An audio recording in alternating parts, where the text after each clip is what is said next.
Le thème de ce séminaire, c'est avoir les clés du royaume de Dieu. Et comme on a vu, Jésus est venu ramener le royaume de Dieu. Quand Jésus est arrivé, il a annoncé la bonne nouvelle que le temps était accompli et que le royaume de Dieu s'était approché. Il a dit maintenant, repentez-vous afin de pouvoir entrer dans le royaume de Dieu. Quelque chose qui n'était pas possible avant. Le royaume de Dieu a été perdu en Éden à cause de la faute de Adam et Ève. Pourquoi il y a le bazar sur la terre aujourd'hui? Parce que le royaume de Dieu n'exerce plus son influence sur la terre.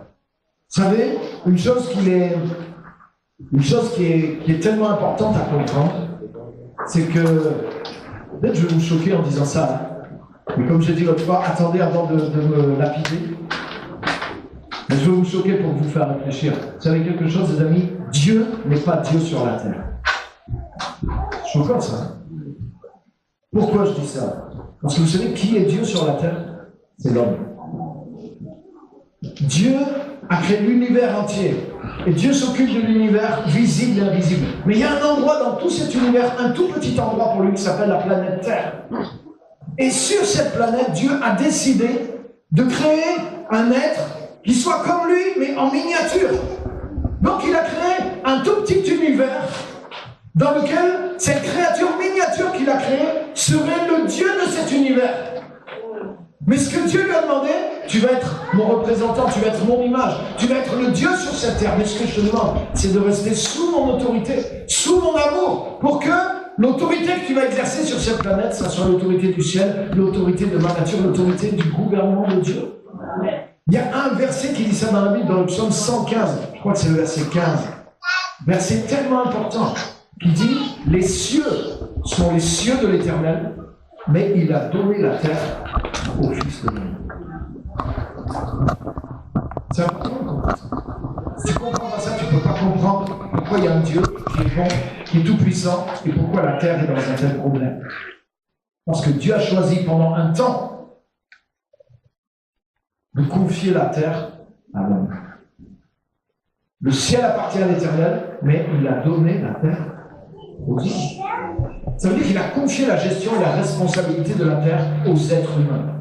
Et ce qu'il voulait, c'est qu'il gère cette terre en étant en relation avec lui, en étant dépendant de lui, en étant sous l'influence de son royaume. Et quand Dieu a créé l'homme et la femme sur la terre, Dieu était avec eux tous les jours, vous vous en rappelez, dans le jardin d'Éden, qui veut dire le jardin des délices. Ce qui était le plus extraordinaire, ce n'était pas les fruits. Ce qui était le plus extraordinaire, c'était que Dieu marchait avec eux, comme un homme avec un ami. Et Dieu les visitait, Dieu parlait avec eux. Et ils parlaient avec Dieu, ils avaient un accès simple et facile à Dieu. Pour eux, c'était naturel, normal, de voir Dieu, de le connaître, de parler avec lui. Waouh!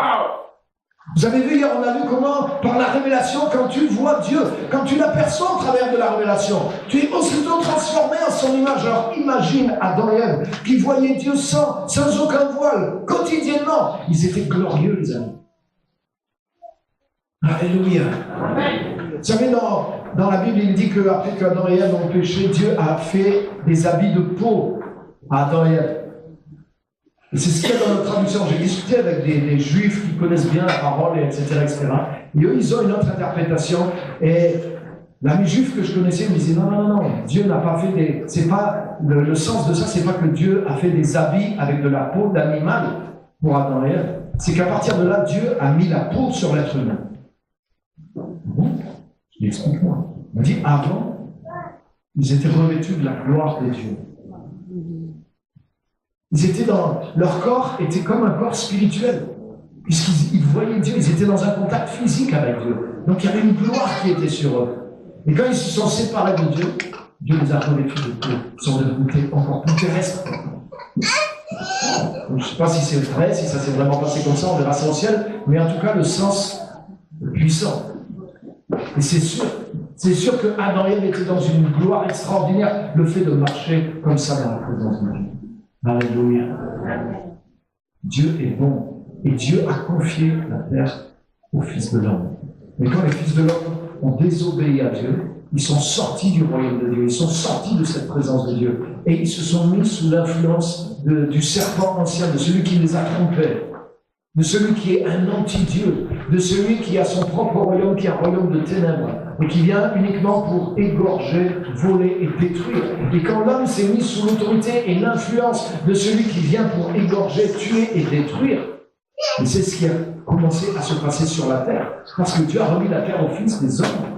Et si les fils des hommes choisissent de se mettre sous l'influence de celui qui tue, égorge, détruit, ils vont devenir à leur tour, alors qu'ils étaient faits pour aimer et être aimés, faire du bien, gérer la planète avec sagesse et amener le paradis sur la terre. Au lieu de ça, en se plaçant sous l'influence de l'ennemi, ils ont commencé à tuer, égorger et détruire. Est-ce que vous êtes là? C'est pour ça que, depuis ce temps, Dieu a dit, mon royaume va revenir. Je vais restaurer le royaume de Dieu sur la terre. Et comme c'est par un homme, et par sa désobéissance, que vous êtes sortis du royaume, c'est par un autre homme que je vais envoyer.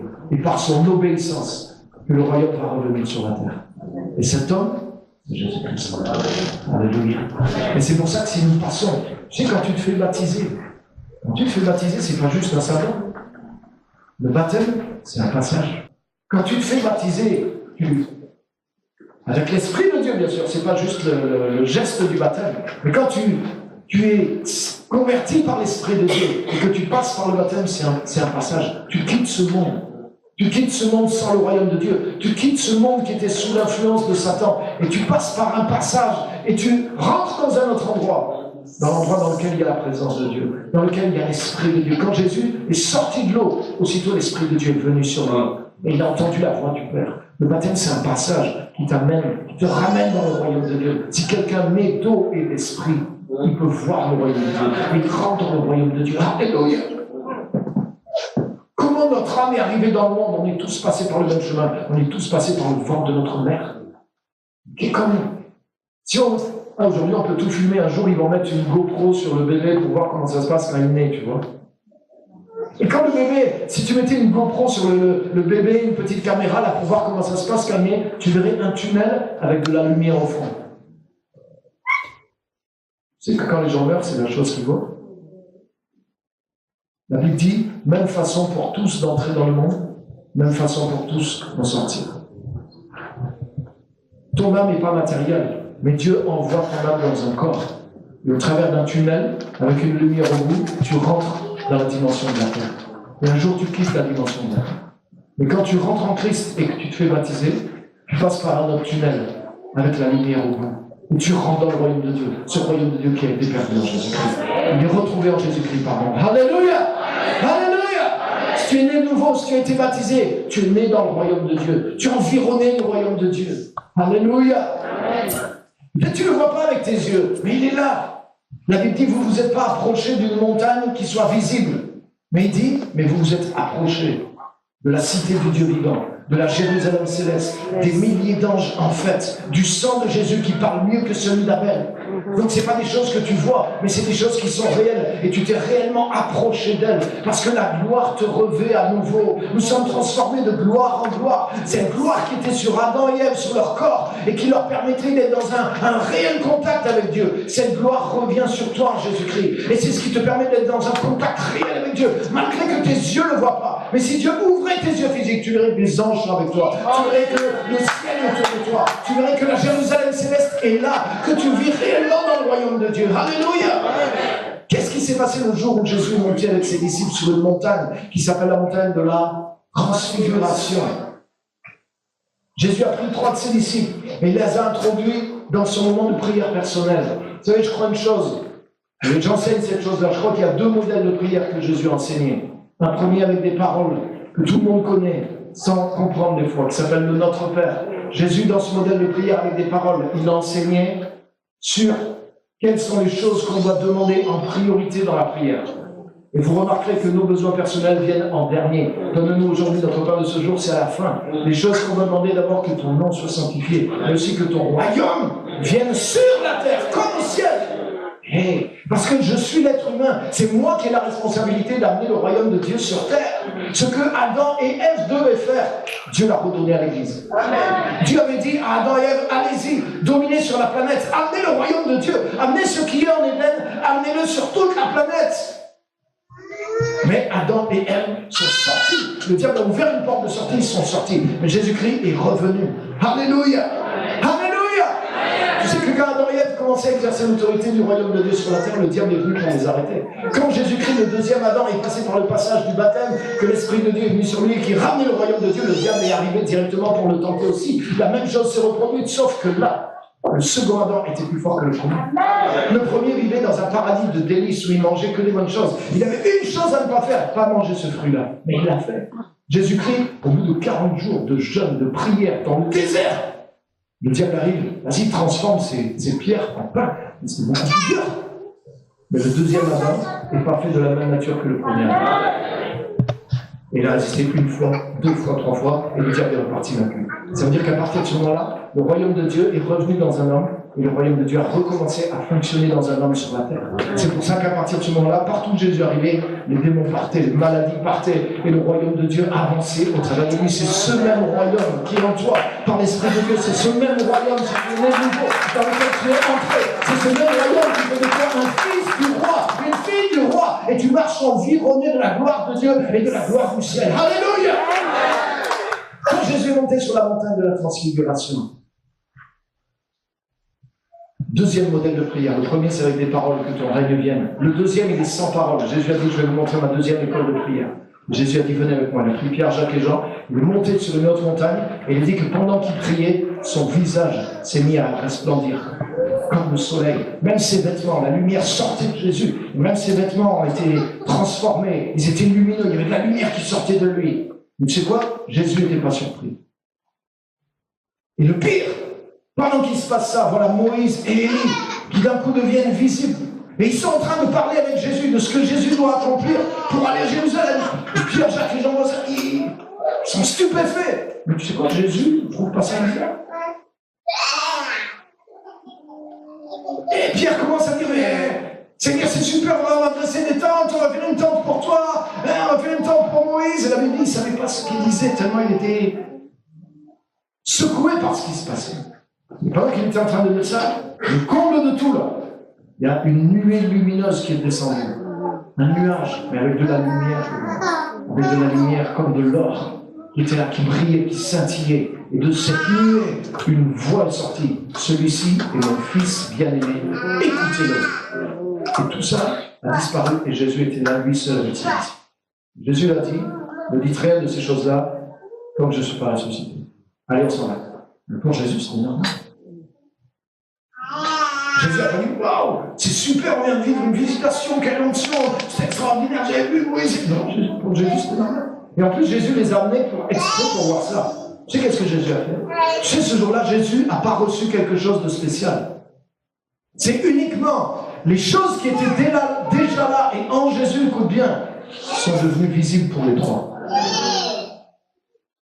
Jésus n'a pas reçu quelque chose qui l'a transfiguré.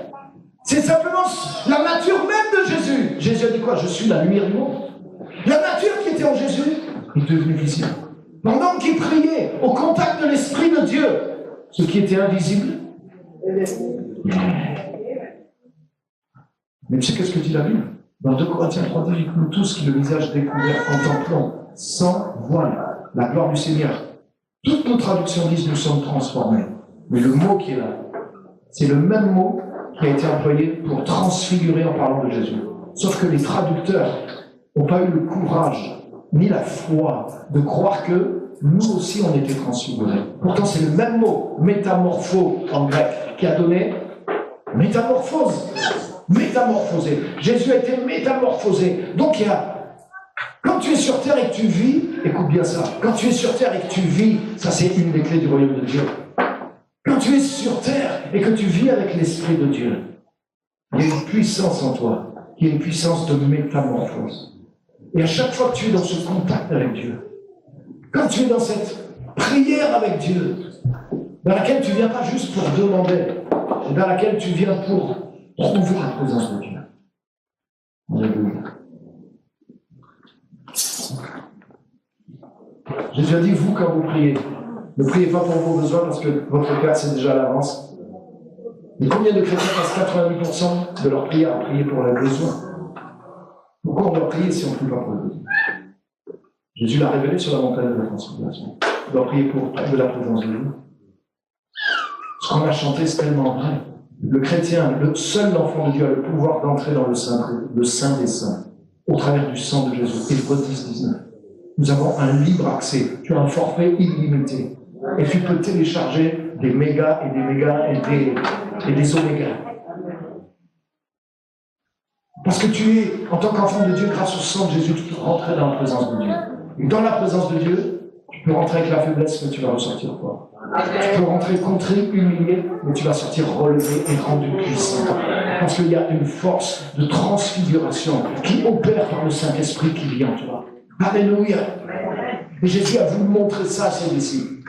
Il lui a dit, voilà, il y a 2 sortes de prières. Il y en a une, voilà les choses que vous devez demander. Mais il y en a une autre, ce n'est pas des paroles, c'est de la puissance. Une autre sorte de prière qui ne consiste pas en paroles. Qu'est-ce que Jésus a dit sur la montagne de la transfiguration? Personne ne sait. Ça dit, pendant qu'il priait, son visage fut transfiguré. Donc l'important, ce n'est pas ce qu'il disait à ce moment-là, c'est ce qui s'est passé. Le royaume de Dieu ne consiste pas seulement en paroles, mais aussi en puissance. Alléluia. Alléluia. Et cette puissance, ce n'est pas juste celui qui prêche, qui impose les mains, qui guérit. Non, non, non. Cette puissance, elle est à l'intérieur de chaque enfant de Dieu. Quand Jésus était dans la présence du Père sur la montagne, il fut transfiguré. La nature qui était en lui s'est mise à devenir visible. Le royaume de Dieu qui était autour de lui est devenu visible. Ils ont vu Moïse et Élie qui apparaissaient, qui parlaient avec Jésus. Autrement dit, Dieu a juste permis qu'ils se rendent compte que les réalités invisibles étaient maintenant visibles et qu'elles étaient présentes. Et Jésus vivait ça. Quand Jésus allait à la croix, il a dit, il a dit, vous ne croyez pas que je pourrais demander à mon Père immédiatement et qu'il enverrait 12 légions d'anges qui pourraient m'éviter la croix? Mais comment les Écritures s'accomplissent? Jésus était conscient du monde invisible qui était avec lui. Le royaume de Dieu, ce n'est pas juste la vie qui est à l'intérieur de toi par le Saint-Esprit. C'est le royaume de Dieu qui est avec toi. Nous nous sommes approchés de la Jérusalem céleste, de la cité du Dieu vivant, des esprits des justes parvenus à la perfection. Du sang de Jésus qui parle mieux que celui d'Abel. L'enfant de Dieu est en contact avec le monde invisible. Et si Dieu te dévoilait les choses d'une manière physique, tu verrais ces choses que les disciples ont vues sur la montagne de la transfiguration. Jésus n'était pas connu. C'est pourquoi Jésus a dit, je suis la lumière du monde. Mais Jésus a dit à ses disciples, vous êtes la lumière du monde.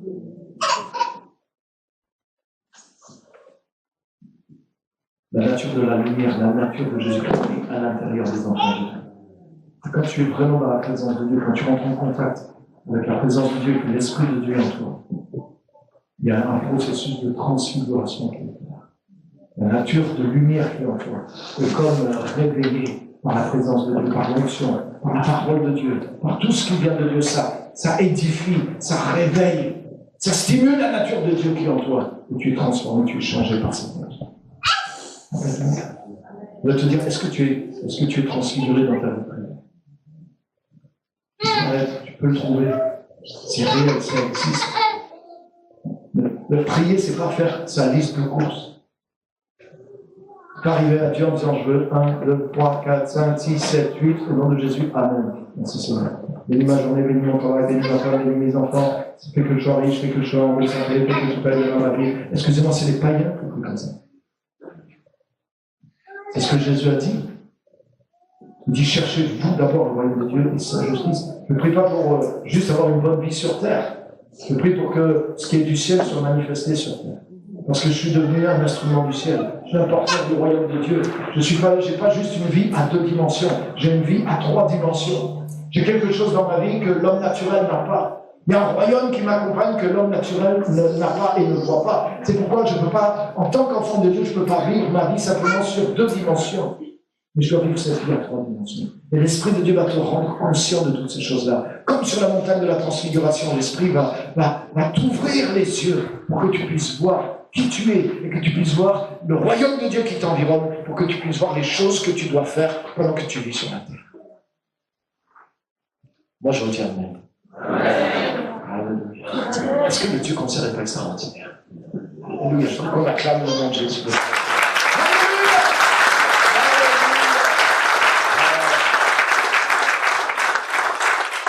La clé que je voudrais partager avec vous, ce matin, c'est tu dois découvrir qui tu es. On a vu hier comment Simon a découvert qui était Jésus par la révélation. Mais aussitôt Jésus a dit, mais moi je te dis maintenant, tu n'es pas Simon, mais tu es une pierre. Et sur cette pierre, je vais construire. Donc Jésus, déjà c'est extraordinaire que Dieu se révèle à un homme. C'est extraordinaire. Mais que Dieu révèle à un homme qui cet homme est en train de devenir. Qui sommes-nous pour que Dieu se révèle à nous? Mais qui sommes-nous pour que Dieu nous révèle que nous allons être plus, que nous sommes plus que ce que nous pensons être dans le naturel? Mais le Dieu de tout ça, c'est ce Dieu-là. Tu n'es pas né de nouveau pour être l'être humain que tu étais auparavant. Tu es né de nouveau quand tu nais, tu as une identité, tu as un nom, tu as une destination, tu as une culture, tu as une nationalité. Quand tu nais de nouveau, tu as un nom nouveau. Tu as une culture nouvelle, tu as une langue nouvelle, tu as une identité nouvelle, tu as une mission nouvelle. Si tu vis simplement ce que tu es sur le plan naturel, ça sert à quoi de naître de nouveau? Quand tu nais de nouveau, tu es devenu quelqu'un d'autre. Et tu as besoin de l'Esprit de Dieu qui te révèle qui est cette personne que tu es. Et c'est ce que Jésus a fait avec Simon. Dès que Simon est rentré dans le domaine de la révélation, il a commencé à comprendre qui était Dieu. Et aussitôt, Jésus lui a dit, ok, maintenant moi je vais te montrer qui tu es maintenant. En tant qu'enfant de Dieu, tu n'es pas Simon, tu es pierre. Et sur cette pierre, Alléluia. Tu vas découvrir qui tu es. Je vais te montrer quelque chose. Matthieu chapitre 11, à partir du verset 11. Être enfant de Dieu, c'est surnaturel. Même si tu as ta petite vie de tous les jours, toi tu as l'impression que tu as ta petite prière, tu as ton petit Saint-Esprit, ton petit côté, mais c'est beaucoup plus que ça. C'est pour ça que Jésus les a amenés sur cette montagne, pour qu'ils puissent voir de leurs yeux les choses qui étaient avec eux et qu'ils ne voyaient pas avec leurs yeux, mais qu'ils devaient connaître et être conscients avec leur esprit. Alléluia. Matthieu chapitre 11 et verset 11. Il dit ceci, je vous le dis en vérité, parmi ceux qui sont nés de femmes, il n'est venu personne de plus grand que Jean-Baptiste. Cependant, le plus petit dans le royaume des cieux est plus grand que lui. Depuis l'époque de Jean-Baptiste jusqu'à présent, le royaume des cieux est assailli avec force et des violents s'en emparent. Alléluia. C'est ce qu'on a vu hier avant-hier. Jésus est venu ramener le royaume de Dieu, dont j'ai parlé tout de suite là au début. Ce royaume de Dieu qu'Adam et Ève ont perdu. Cette autorité, ce pouvoir qui venait de Dieu qu'ils avaient pour exercer sur la terre. Jésus vient ramener ce royaume de Dieu. Et Jésus explique comment ça se passe dans le royaume. Et il dit ceci. Il dit de tous ceux qui sont nés de femmes, tous les personnages de l'Ancien Testament, le plus grand de tous, c'est Jean-Baptiste. Mais il dit, mais le plus petit dans le royaume de Dieu est plus grand que Jean-Baptiste. C'est vraiment fort. Vous savez ce que ça veut dire?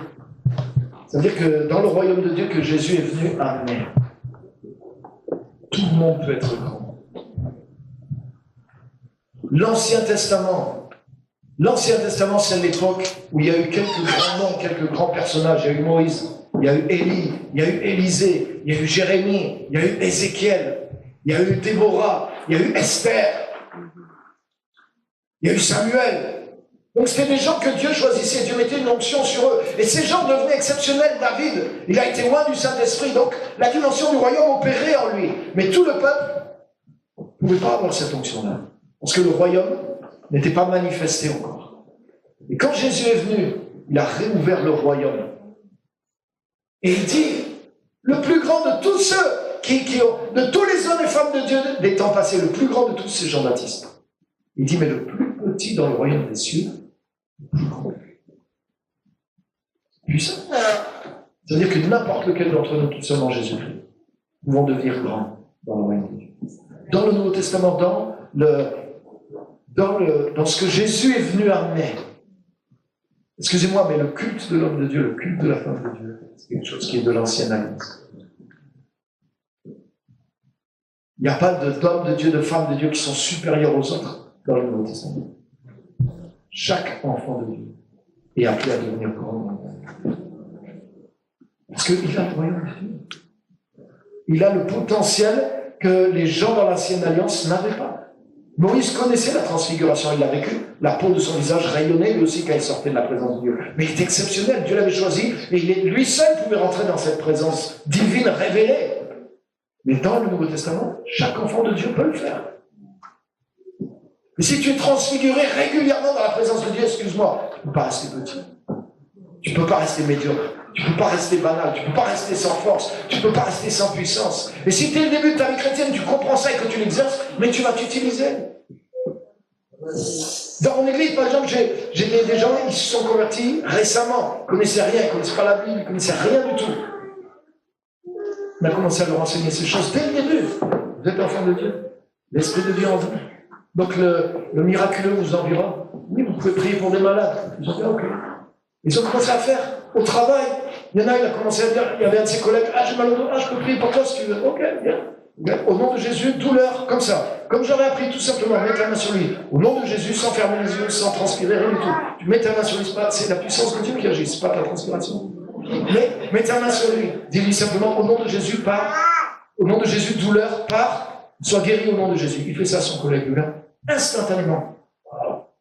Un musulman. Mais ça y est, qu'est-ce que tu m'as fait? Mais tu... Non, c'est pas moi. C'est Jésus-Christ. Rappelle-toi, c'est Jésus-Christ qui t'a guéri. On retourne au boulot. Et le gars, il parle à ses copains. Lorsqu'il a un problème de dossier, il a mal. Lui là-bas, va vers lui. Des Turcs, musulmans, il vient vers lui.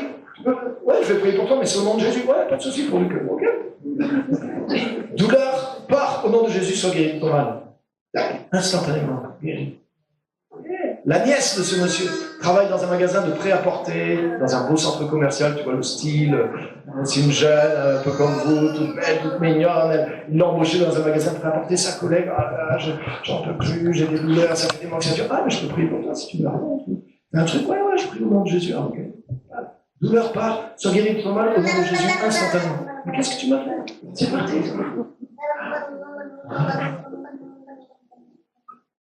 Pas besoin d'avoir un diplôme en... Si tu es né de nouveau, tu as l'Esprit de Dieu. Si tu as l'Esprit de Dieu, le royaume de Dieu est là. Et si tu apprends les secrets du royaume de Dieu, Dieu va t'utiliser, je te garantis, de manière forte. Ça, c'est juste un exemple. Mais il y a tellement de choses. Nous devons grandir dans le royaume de Dieu. Le royaume de Dieu amène deux choses différentes par rapport à l'Ancien Testament. Dans l'Ancien Testament, c'était certains personnages que Dieu élevait et ils devenaient du coup de les suivre parce que eux, c'était vraiment éclairé par Dieu. Plus que les autres ne pouvaient pas être directement. Dans le royaume de Dieu, chaque personne peut être éclairée. Chaque personne a accès au royaume de Dieu. Et chaque personne doit devenir grande dans le royaume de Dieu. Par contre, la responsabilité est sur chaque personne. Regarde le deuxième verset qu'on a lu. Le premier dit, parmi ceux qui sont nés de femmes, il n'est pas paru de plus grand que Jean-Baptiste. Mais le plus petit dans le royaume de Dieu est plus grand que lui. Depuis les jours de Jean-Baptiste jusqu'à présent, le royaume des cieux est forcé. Et ce sont les violents qui s'en emparent. Donc ça veut dire que maintenant, Dieu a ouvert la porte du royaume. Mais Dieu ne va pas choisir telle ou telle personne ou faire des cadeaux pires à toute ou telle personne. Non, le royaume est ouvert. Maintenant, la course est ouverte. Qui veut courir? Qui veut s'emparer? Qui veut être violent? Qui veut devenir grand dans le royaume de Dieu? Qui va mettre le paquet? Qui va chercher? Qui va frapper? Qui va demander? Qui va trouver? Ce que je dis. Ça veut dire que la responsabilité est sur toi pour devenir grand. Le potentiel est sur chaque chrétien pour devenir grand. Mais la responsabilité est sur chaque chrétien pour devenir grand. Alléluia! Alléluia! Si tu te bats, tu vas grandir spirituellement. Si tu veux devenir grand, tu vas devenir grand spirituellement. Excuse-moi, si tu veux juste vivre une petite vie religieuse et te contenter de garder ton salut, d'avoir juste une petite lampe allumée, je suis en veille. Là, tu sais, comme les appareils, là, ils sont en veille. Ça veut dire que s'il y a besoin, je m'allume, allez, j'y vais. Non, sois pas juste en veille. Tombe pas au minimum. Sois pas un smigard du salut. Ne te contente pas du minimum vital. Ne te contente pas de l'allocation minimum du salut, quoi. Hein? Revenu du salut, le RSA, quoi. Hein? Ne te contente pas de vivre au minimum des choses du royaume de Dieu. Parce que tu peux devenir grand. Parce que le plus petit est destiné à être grand. Mais ce sont les violents qui s'en emparent. Ceux qui se battent, ceux qui veulent grandir, peuvent devenir grands. Alléluia! Quel que soit ton passé, quel que soit ce que Dieu t'a donné à ta conversion, si tu le travailles, tu vas le multiplier. Regarde dans la parabole des talents, il a donné 5, 2 et 1. Celui qui avait 2, il a travaillé, il a ramené 2 autres. Donc ça veut dire si tu pars avec 2, au bout d'un moment tu es à 4. Donc tu es autant que celui qui avait reçu 5 du premier coup. Donc ça veut dire que si tu es violent et que tu travailles, tu peux rattraper, tu peux dépasser, tu peux multiplier, tu peux avancer. Dieu n'a pas mis un plafond, Dieu t'a pas limité. Il n'a pas dit, ah ouais, dans le royaume de Dieu, tout le monde peut être grand, mais attention, il y a une limite quand même. Non, non, non. La limite, tu sais qu'est-ce que Jésus a dit? Il a fixé lui-même la limite. Il a dit, tout disciple accompli deviendra. Ma limite, c'est Jésus. Et j'ai du chemin à faire. Alléluia. Il a dit ce que j'ai fait, on va le faire aussi. Les apôtres, c'était des gens simples, hein, des gens du peuple sans instruction et sans formation religieuse. Aucun des 12 était quelqu'un du milieu de la religion. Aucun. Donc ils sont partis à zéro. Ils avaient juste la culture juive normale de tout enfant juif. Donc ils connaissaient Dieu, connaissaient des choses sur l'histoire d'Israël, mais ils n'étaient pas formés spécialement. C'était des pêcheurs de poissons, des gens simples, des gens du peuple. Mais ils sont devenus comme Jésus. Ils sont mis à tricher avec l'assurance, ils connaissaient la parole de Dieu. Ils avaient l'esprit de Dieu sur eux, ils avaient l'amour. Ils ont été capables de sacrifier leur vie pour que des milliers soient sauvés. Ils sont tous morts à martyr pour le nom de Jésus. Ils sont pas arrivés, ils disaient, regardez, Dieu m'a béni, j'ai 3 villas, 5 voitures. Les fruits de ta bénédiction, c'est pas le nombre de villas que tu as, je suis désolé. Les mafias de la drogue sont plus bénis que toi. Là, je corrige parce que des fois dans l'église, on entend, excuse-moi, je suis pour que Dieu nous bénisse. Moi, je suis béni aussi matériellement, il n'y a pas de souci. Mais la bénédiction n'est pas mon but. La bénédiction est un moyen de servir Dieu. Si demain Dieu me dit, tu laisses tout ça pour partir, pour faire ça ou ça ou ça, c'est sans problème. Je suis gestionnaire de ce que Dieu me prête. Alléluia. Alléluia. Tu dois savoir qui tu es en Christ et qui tu peux devenir. Quand, regarde, dans Matthieu 16, Jésus a révélé à Simon. Non, Simon, c'est passé. Tu es dans le domaine de la révélation, maintenant tu es Pierre. Cette pierre, je vais bâtir mon église. Jésus lui a donné une perspective de qui il était devenu par la nouvelle naissance et de ce qu'il pouvait faire. Dieu lui a montré, non. Tu sais, quand Jésus l'a appelé, il a dit, c'est plus des poissons que tu vas attraper. C'est des hommes que tu vas attraper. Alléluia. Alléluia. Il y a ce que tu peux faire avec l'homme naturel. Mais si tu commences à voir dans l'esprit qui tu es, tu vas voir ce que Dieu peut faire avec toi. Parce que tu es né de nouveau.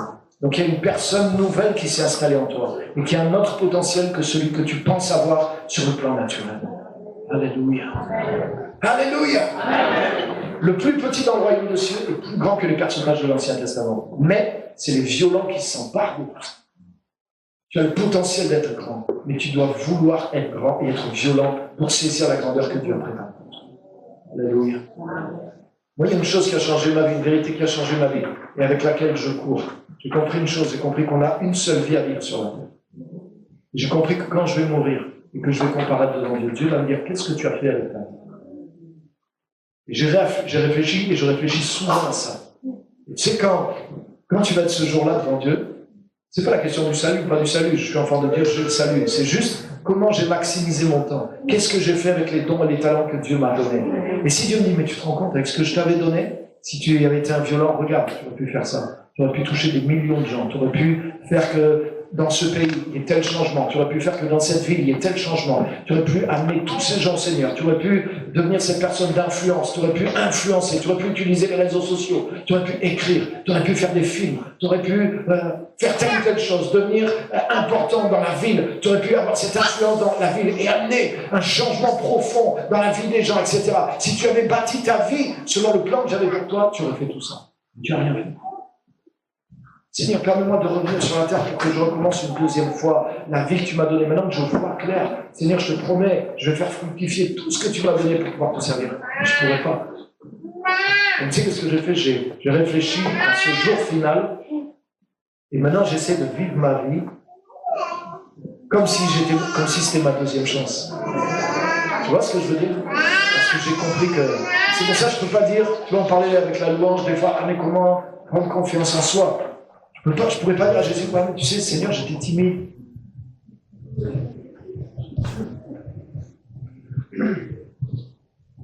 Est-ce que ça va suffire? Ouais, tu étais timide, mais tu pouvais vaincre ta timidité. Seigneur, ouais, mais les autres, qu'est-ce qu'ils auraient pensé de moi? Tu pouvais vaincre ce que les autres avaient pensé de toi. Je t'ai donné des armes pour vaincre ce que les autres ont pensé. Ah oui, mais dans ma culture, dans ma famille, si je fais ça, ça se fait pas. Tout le monde va me rejeter. Mais Jésus te dit, mais moi, j'ai été rejeté. Moi, j'ai quitté ma culture, j'ai quitté mon père, j'ai quitté ma richesse, j'ai quitté le ciel pour devenir un homme.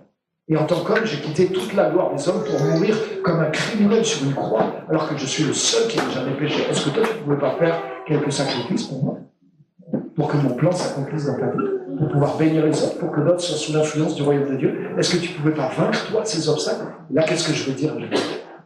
Ah oui, mais Seigneur, dans mon église, on ne m'a pas enseigné ça. Derrière quelle excuse je vais me cacher? Non, je n'ai pas d'excuse. Chacun peut être grand dans le royaume de Dieu, mais chacun doit payer le prix de cette grandeur par la violence. Alléluia! Alléluia! Tu es timide, tu as peur de parler en public? Moi, quand je me suis converti, j'étais paranoïaque. À cause de la drogue, ça m'a rendu parano. J'avais peur. Quand j'étais à table avec 5 personnes, même les membres de ma famille, je ne pouvais même pas prendre la parole. J'avais honte, j'étais mal à l'aise. Toutes les 15 minutes, je me levais de table, j'allais dans les WC, j'essayais de me remettre bien, rien, juste pour être en public, avoir une conversation en public. Comment je fais maintenant pour prêcher devant une multitude? Je ne sais rien. Mais je ne me suis pas laissé faire en disant, ah, je vais craindre, je suis timide, je ne pourrais pas faire ça, je ne pourrais pas parler, je ne pourrais pas servir le Seigneur. Non, j'ai travaillé, j'ai grandi, j'ai fait que la force intérieure soit plus forte que les faiblesses extérieures. Je me suis débrouillé de faire en sorte que si Dieu l'a dit, ça peut s'accomplir. Peu importe le type d'obstacles qui sont entre moi et ce que Dieu m'a dit. Si Dieu m'a dit, si je peux devenir grand, alors tout obstacle entre moi et cette grandeur, je peux en venir à bout au nom de Jésus. Je lutte encore avec des faiblesses, mais je vais vers la grandeur vers laquelle Dieu m'appelle à être. Alléluia! Parce que je veux arriver en haut en ayant vidé mon compte. Je veux dire, Seigneur, tout ce que j'avais, tout ce que tu m'avais mis de faire, j'ai tout vidé, j'ai tout donné. Je ramène rien dans le ciel. Celui qui avait un talent, il a dit, oh regarde Seigneur, le talent que tu m'as donné, il est encore là. C'est lui qui s'est fait tirer les oreilles. Le talent que Dieu t'a donné, c'est pas pour que tu le gardes, mais c'est pour que tu le fasses fructifier, pour que tu le dépenses, pour que tu l'investisses dans d'autres, pour que le royaume de Dieu que Dieu t'a donné, tu le fasses fructifier sur la terre et que tu sois grand dans le royaume de Dieu. Pas grand aux yeux des hommes sur la terre, mais que tu sois grand dans le royaume de Dieu. Parce que tout enfant de Dieu a le potentiel de devenir grand dans le royaume de Dieu et de manifester le royaume de Dieu sur terre et d'influencer la terre avec le royaume de Dieu, comme Dieu avait confié Adam et Ève au départ. Alléluia! Il nous a dit, allez, faites de toutes les nations des disciples. Pourquoi quand Jésus a dit ça? Quand Jésus a dit ça honnêtement, ils étaient 11 bonhommes. Ils étaient 11 bonhommes. Jésus a pris 11 bonhommes. Après la crucifixion, tout le monde était après eux, tout le monde les persécutait. Judas s'était pendu. Franchement, c'était pas évident. Ils étaient cachés par peur des Juifs. Heureusement, Jésus leur est apparu, ressuscité, ça leur a remonté le moral quand même. Mais ça avait besoin parce que Pierre était retourné à la pêche. Les 2 compagnons d'Emmaüs étaient repartis en disant, ouais, c'est foutu. On y a cru, mais ça y est, tout est tombé à l'eau. Ils sont passés par un temps vraiment de dépression profonde. Et sur tous les milliers qui ont été guéris, etc., il restait 120 à la chambre haute. Et sur les 120, Jésus prend juste les 11. Et Jésus leur dit, les gars, c'est le dernier moment que je serai avec vous. Mais j'ai tellement confiance dans le royaume qui est en vous. J'ai tellement confiance dans la formation que je vous ai donnée, que par mon esprit, je serai avec vous. Mais je ne vais même pas reprendre la peine de redescendre sur terre pendant les quelques milliers d'années qui viennent. Je vais vous laisser faire parce que je sais ce que j'ai mis en vous. Allez, faites de toutes les nations des disciples. Imagine 11 gars, rien sur leur compte en banque, pas d'argent, pas de voiture, pas d'avion, pas de médias, pas de téléphone portable, rien, 11 bonhommes, juste avec leurs fringues. Allez, toutes les nations, vous allez les conquérir. Ok Seigneur, on y va, pas de problème. On commence par où? Thomas, tu vas où? Allez. Mais tu sais quoi? En une génération, ils l'ont fait. Si tu regardes l'histoire des chrétiens, en une génération, et ils sont morts jeunes, à part Jean qui est mort peut-être à plus de 80 ou 90 ans, mais tous sont morts en martyrs. Quand Jésus les appelait, ils avaient au moins 30 ans. En Israël, tu ne peux pas commencer un ministère si tu n'as pas 30 ans. Jésus a commencé à l'âge de 30 ans. Jean-Baptiste aussi. Donc ils avaient entre 30 et 50 ans. Et ils sont tous morts avant 70 ans. Donc ça veut dire qu'entre 40, ils ont eu peut-être 40 ans maximum. En 40 ans, à 11 bonhommes, ils ont réussi à conquérir les nations. Ils ont amené l'évangile, ils ont transformé les nations. Mais comment est-ce qu'ils font ça? Le royaume de Dieu est avec eux. Jésus les a formés à croire et à exercer le royaume de Dieu. On doit apprendre la même chose. Parce que c'est le même esprit qu'on a reçu. C'est le même royaume qu'on a reçu. Mais on ne peut pas juste limiter ça à une religion.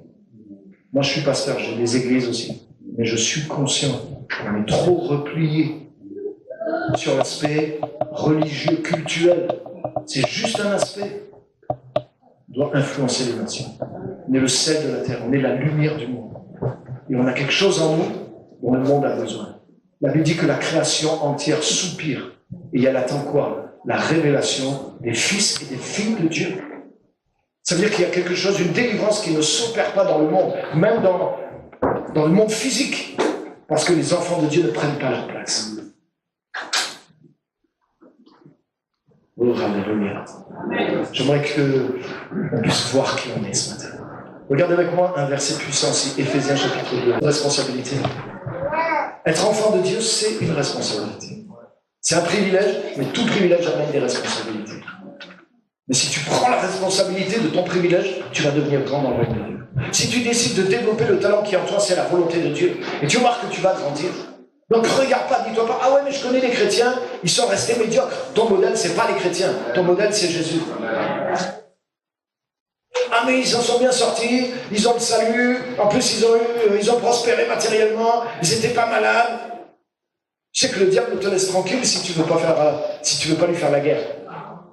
Le diable, quand Jésus est arrivé pour imposer le royaume de Dieu sur la terre, le diable est venu pour l'acheter. Il est venu pour l'acheter. Il est venu pour négocier la paix, s'il te plaît. Ramène pas le royaume contre moi. Écoute, je suis prêt à payer cher pour que tu sois dans mon camp. Je te donne tous les royaumes. T'as vu? Tous les royaumes. La couronne qu'avait perdue Adam, c'est le diable qui l'a récupérée. Il l'a proposé à Jésus. Toute l'autorité, tout le pouvoir qu'il y a sur les gouvernements, je te le donne si tu rentres dans mon camp, si tu m'adores. Arrière de moi, Satan, Jésus. Je ne veux pas ta négociation. Jésus a payé le prix, mais il a récupéré la couronne pour la gloire de Dieu.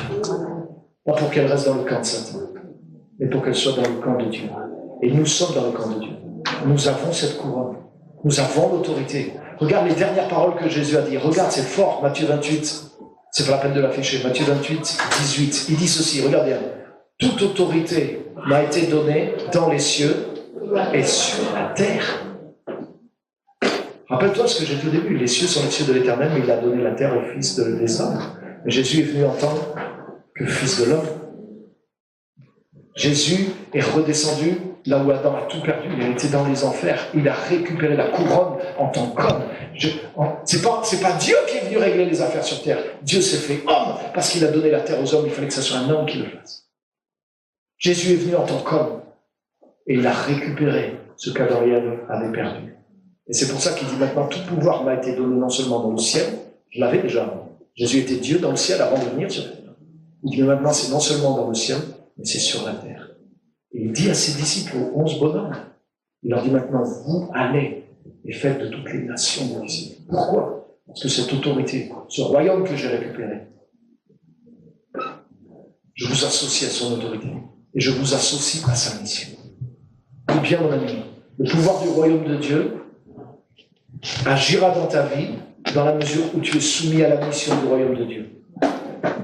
Beaucoup de pasteurs, de chrétiens veulent utiliser la présence, la puissance de Dieu pour leur enrichissement personnel. C'est pas possible. Ça s'appelle détournement de biens sociaux. Mais oui, parce que c'est pas des biens qui sont faits pour l'usage personnel. L'usage pour lequel on doit en faire, c'est celui qui est de la mission. Toute autorité, tout pouvoir m'a été donné dans les cieux, sur la terre. Maintenant, vous allez utiliser ce pouvoir. Pourquoi? Allez acheter des Mercedes. Non, allez, faites de toutes les nations mes disciples. Ramenez le royaume de Dieu sur la terre. Soumettez des rois, des institutions, des familles, des nations à croire, à obéir. Changez les valeurs qu'il y a. Amenez les valeurs, amenez le royaume de Dieu là où vous êtes, au nom de Jésus, en mon nom. Alléluia. C'est ça le royaume, mes amis. Et l'autorité nous est donnée pour faire ces choses-là. Regardez avec moi Éphésiens 2.10. Éphésiens 2.10. Je n'ai pas le temps de tout développer, mais si vous lisez à partir du verset 8, c'est comme la définition du salut. Vous lirez ça chez vous, vous relirez le contexte. C'est la définition même du salut. On n'est pas sauvé par les œuvres, on est sauvé par grâce, par le moyen de la foi. Cela ne vient pas de vous, c'est le don de Dieu. Et il continue. Et il dit, en réalité, c'est lui qui nous a fait. Nous sommes son ouvrage. Il y a une traduction qui dit. Regarde bien, nous avons été créés en Jésus-Christ pour des œuvres bonnes que Dieu a préparées d'avance afin que nous les pratiquions. Ça, c'est l'essence même du salut. C'est la définition même du salut. C'est pas juste Ah, j'ai mon ticket pour aller au ciel. Non, non, non. Là, il parle de la nouvelle naissance. Tu as été créé en Jésus-Christ. Si quelqu'un est en Christ, il est une nouvelle créature ou création. Ça veut dire qu'il y a un acte créateur de Dieu qui a été posé. C'est pour ça que Simon est devenu Pierre. Tu sais quoi? Jésus ne bâtit pas son église sur des ciments. Jésus bâtit son église sur des pierres. Ça veut dire que si tu vis dans ton ancienne nature, il y a quelque chose que Jésus ne peut pas faire avec toi. Même si tu es chrétien. Tu portes le nom de chrétien. Regarde, nous avons été créés en Jésus-Christ pour des œuvres bonnes que Dieu a préparées. Ça veut dire que la nouvelle nature, elle est faite, elle est qualifiée pour certaines œuvres que Dieu a préparées d'avance. Donc ça veut dire qu'il y a un plan pour toi. Mais il y a un plan qui peut se réaliser que par le pouvoir de ta nouvelle nature. C'est pour ça que tu dois voir qui tu es. Tu dois voir ce à quoi Dieu t'appelle. Parce que Dieu a préparé des choses qui correspondent à la nature du royaume de Dieu, à la nature surnaturelle qui est en toi. Et c'est pour ça que tu as besoin de révélation, tu as besoin de foi sur qui tu es. Parce que ce que Dieu t'appelle à faire, c'est plus que ce que tu peux faire sur le plan naturel. Tout enfant de Dieu doit être grand dans le royaume. 11 bonhommes! Jésus leur a dit, allez, faites de toutes les nations des disciples. Ils n'ont pas douté. Ils étaient formés à penser en termes de foi. Ils étaient formés à penser en termes de royaume. Ils avaient cru dans le royaume. Exactement comme Adam et Ève. Adam et Ève, ils n'avaient peut-être pas mesuré l'amplitude de la planète, mais c'était que deux quand même. Jésus, et Dieu leur dit, ok, voilà tous les animaux, voilà tout ça, dominez sur tout ça, multipliez-vous et remplissez la terre. Ok Dieu, on y va. Moi j'aurais posé des questions. J'ai dit, attends, c'est quoi la surface? Et les océans, on fait comment pour traverser? Et les gros animaux, là, on fait comment quand on va les rencontrer? Ok, on va multiplier, mais on n'est que deux, quoi. Donc 2 fois 2, 4, 2 fois 4, 8. Mais quand même, par rapport à la superficie, avant qu'on soit 8 milliards, comment on va faire, Seigneur? S'il y en a qui meurent, et s'il y a des choses... Tu vois ce que je veux dire? Nous, on aurait été remplis de doutes et de questions. Ils n'avaient aucun doute, aucune question. Ils avaient la foi, parce que le royaume était là. Et ils savaient qui ils étaient. Donc ils ne regardaient pas aux obstacles. Ils avaient confiance que la nature surnaturelle qui était en eux, par le pouvoir de Dieu, ces choses étaient possibles. Les 11 ont cru que c'était possible et ils l'ont fait. En 40 ans, ils l'ont fait. En une vie, ils l'ont fait. Avec ta vie, Dieu t'a recréé en Jésus-Christ pour que tu accomplisses des œuvres que tu peux réaliser par la nouvelle nature. Et Dieu a préparé ces choses dans ce monde pour que tu les réalises. Pour moi, la vie, réussir sa vie en tant que chrétien, c'est ça. Pour moi, réussir ma vie, c'est même pas le mariage. Je suis marié, mais c'est pas parce que je suis marié que ma famille va bien, mes enfants servent le Seigneur, je suis content pour ça. C'est une grâce de Dieu, mais c'est pas ça réussir ma vie pour moi. Réussir ma vie, c'est pas, ah Seigneur, c'est super, j'ai une bonne église, elle fonctionne bien, elle grandit, on a tant de membres, on a fait un CD, j'ai écrit un livre, ah ça y est, j'ai réussi ma vie. Non, non, non. Réussir ma vie, c'est accomplir les œuvres pour lesquelles je suis né de nouveau. Alléluia. Tu sais comment Jésus a su qu'il avait accompli sa vie? Quand Jésus eut pris le vinaigre sur la main, il a dit, tout est fini, tout est fini, tout est accompli. Jusqu'au moindre détail de ce qui est écrit à mon sujet, je l'ai accompli. Et à ce moment-là, il rendit l'esprit lui-même. C'est-à-dire qu'il a fini son job, ça y est, je peux partir. Et ça, c'est le succès pour moi. Mais aux yeux du monde, mourir à 33 ans sur une croix, ça ne fait pas envie. Et même les chrétiens, ah non, c'est pas la volonté de Dieu. À Dieu ne plaise, Seigneur, cela ne t'arrivera pas. Tu vois ce que je veux dire? C'est que des fois, il y a un message de foi qui est détourné et qui laisse penser que le but de la vie chrétienne, c'est tout réussir selon le monde, quoi. T'es jamais malade, t'as tout l'argent qu'il faut, t'as le plus beau mari, t'as la plus belle femme, t'as les plus beaux enfants, t'as la plus belle voiture, et la deuxième voiture, et un petit coupé pour ta femme. Un jour, quelqu'un me dit, ah pasteur, je crois qu'un jour tu vas avoir un jet privé. Qu'est-ce que tu veux que je fasse avec un jet privé? Je vais faire quoi avec un jet privé? Je connais un pasteur, j'ai parlé avec lui. Grand pasteur. Il m'a dit, pasteur américain, vous voulez venir prêcher chez lui avec son jet privé. Il m'a dit, ouais, ok, je t'invite. Et il lui dit, par contre, je te demande rien, je te demande juste de payer les frais. Il a dit, je viens avec mon jet privé, je te demande pas de payer le voyage, je te demande juste de payer les frais de stationnement du jet privé à l'aéroport. Donc il a dit, ouais, ok, il se renseigne à l'aéroport. c'était 20 ou 30 000 dollars par jour. Par jour! Tu trouves que le parking est cher quand tu vas à Paris? Moi, j'ai été garer ma voiture, l'autre fois, j'avais eu rendez-vous toute la journée, j'ai payé 35 € pour laisser 6 heures ma voiture à Paris. J'étais fou. 35 € juste pour rester 8 heures dans la rue, hein, même pas dans un parking couvert, dans la rue, quoi. Mais là, 30 000 dollars, ça fait plus de 25 000 € pour un jour de stationnement. Mais c'est une malédiction. Tu veux que j'ai un jet privé?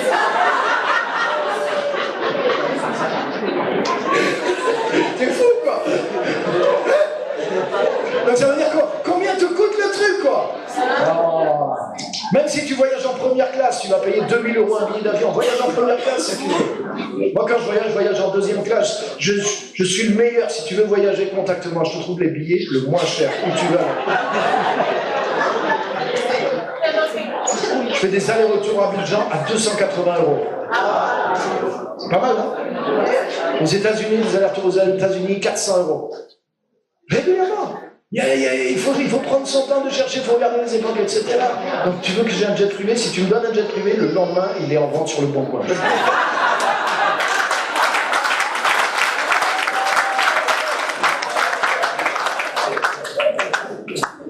Et avec l'argent que je récupérer, je vais faire des choses pour l'œuvre de Dieu. Je vais pouvoir payer des billets d'avion pour ma vie entière et j'aurai en abondance. Peut-être que je vais ouvrir des orphelinats, des églises, financer des choses. Je vais faire l'œuvre de Dieu avec. Qu'est-ce que tu veux que je fasse avec l'argent? Il faut payer le chauffeur en plus. Tu vas salarier un pilote à plein temps? Oublie ça.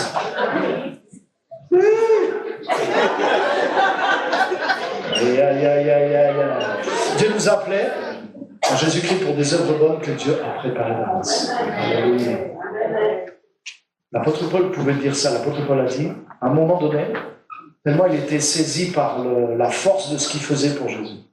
Il a dit, pour moi, ma propre vie ne compte plus, pourvu que j'accomplisse avec joie le but pour lequel Dieu m'appelle. Il avait compris que ce que Dieu l'appelait à faire avait plus de valeur que sa propre vie. Et il était prêt à échanger sa vie pour l'accomplissement de ce que Dieu l'appelait à faire. Ça, c'est un homme qui a vu dans l'invisible. Comme Moïse. Moïse avait la richesse. Moïse avait la prospérité. Moïse était le fils de la fille de Pharaon. C'était le royaume le plus puissant sur la terre à cette époque. Mais il a dit qu'il a préféré partager le sort des esclaves. Il a préféré porter la honte, l'opprobre de Jésus-Christ. Pourquoi? Parce qu'il avait les yeux fixés sur la récompense. Et la Bible dit, comme voyant l'invisible, il a quitté l'Égypte sans craindre la fureur du roi, parce qu'il voyait l'invisible. Autrement dit, il n'était pas fou, mais ce qu'il poursuivait avait plus de valeur que ce qu'il laissait. Quand des chrétiens, des serviteurs de Dieu courent après les mêmes choses que le monde court derrière, ils sont à l'inverse de l'évangile. Parce que Jésus avait la richesse. Tu sais que dans le ciel, les rues sont pavées d'or. Quand les anges balayent, la poussière, là, c'est de l'or. Là, tu serais là, tu dis, laissez-moi ramasser la poussière. Mais Jésus a quitté tout ça. Jésus est devenu le fils d'un charpentier. Quand il est arrivé, il n'y avait même pas un hôtel pour qu'il naisse. Jésus est venu dans une étable. Il est né à côté des animaux. C'est la chaleur des animaux qui ont fait la couveuse. C'est pas l'électricité, c'est même pas le petit poêle à mazout, même pas le feu. C'est la vache, l'âne, c'est la chaleur animale qui a tempéré la pièce dans laquelle lui, le roi de gloire, le fils de Dieu, il a choisi de faire ça. Donc lui, il a fait ça pour quoi faire? La Bible dit qu'il est devenu pauvre pour nous enrichir. Le but d'un enfant de Dieu, c'est enrichir le monde. C'est pas s'enrichir soi, c'est enrichir les autres. Alléluia. L'apôtre Paul disait, moi, j'ai pas honte de donner ma vie, et même mes biens. Il a dit, les mains que voici ont travaillé et pourvu à mes besoins, et à ceux de ceux qui sont avec moi. L'apôtre Paul finançait même des membres apostoliques de sa propre équipe. Il recevait des dons aussi, mais il pouvait vivre indépendamment. Comme votre pasteur, il travaille. Et il fait le service en plus. Personne ne l'oblige à faire ça, il ne fait pas ça pour son gain personnel. Il travaille à côté, il n'est pas obligé. Il faut honorer ça. Il faut pas clamer et honorer.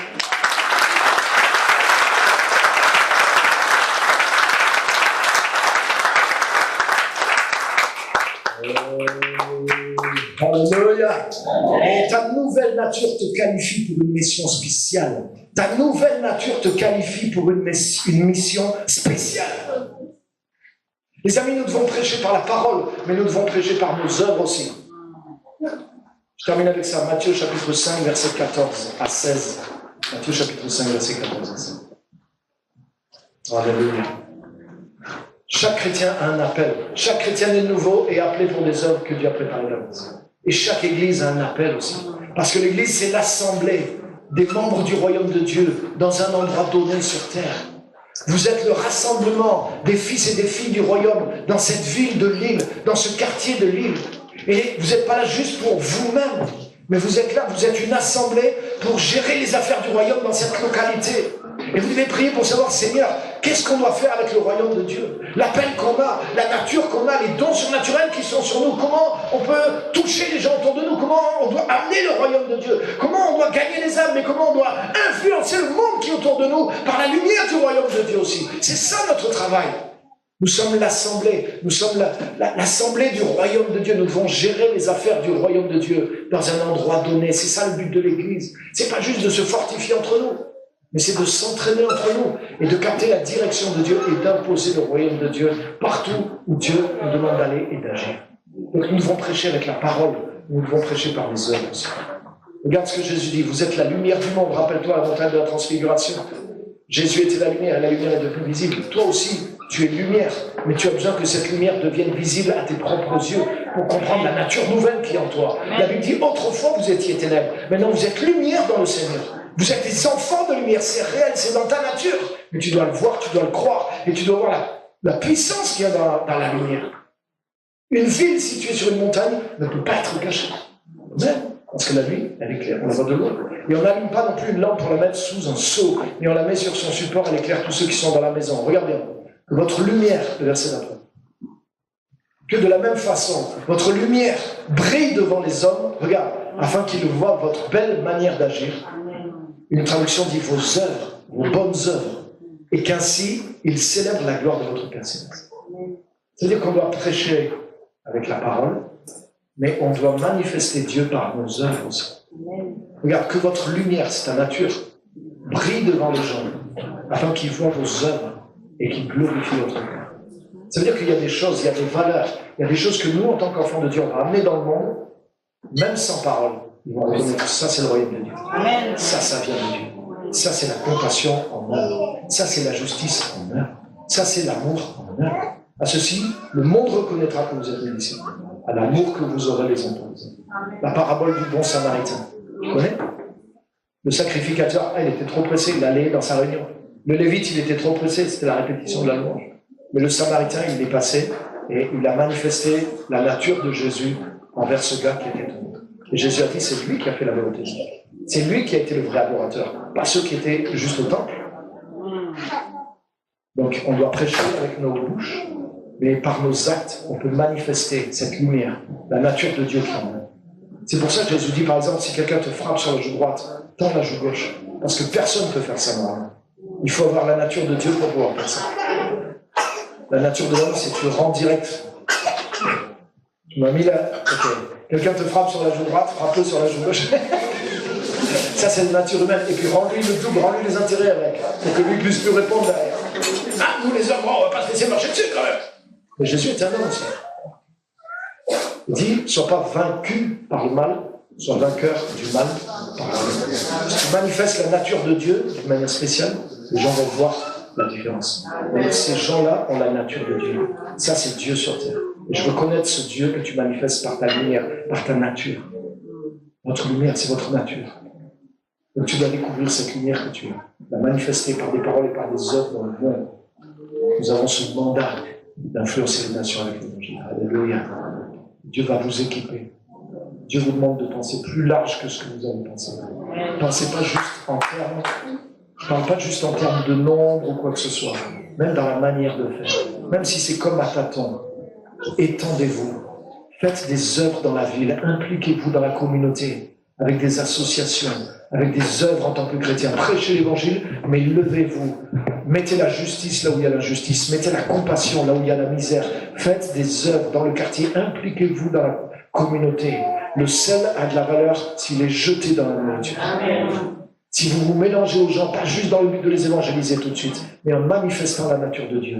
Faites l'évangélisation, prêchez, mais agissez en tant qu'enfant de Dieu, faites du bien, par amour du prochain, pas juste avec l'intérêt de dire on va les ramener dans notre église. Non, non, non, amenez le royaume de Dieu jusqu'à eux. Manifestez Dieu, manifestez, soyez le sel, soyez la lumière, soyez le levain qu'une femme mélange à une grande quantité de farine.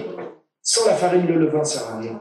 Sans la nourriture, le sel n'a pas d'utilité pour lui-même.